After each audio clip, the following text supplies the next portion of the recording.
কবিতার শিরোনাম তুমি একটি কবিতা। মাত্রা বৃত্তের মতো তোমার চুল, তাই তোমাকে ভালোবেসে করিনি ভুল।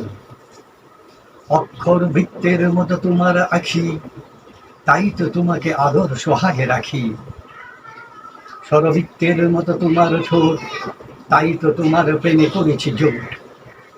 কাব্য ছন্দের মতো তোমার হাসি, তাই তো পাগলের মতো ভালোবাসি। অক্ষরে অক্ষরে শব্দে শব্দে তোমার দাম, তাই তো এখন কবি আমার নাম। রূপ উপমায় দেখেছি তোমার মুখ, তাই তো পেয়েছি আমি হুরের সুখ। কবি কবিতার তুমি ছন্দের মূল, তুমি বিনে কাব্য গ্রন্থের নেই কোন কুল। ধন্যবাদ।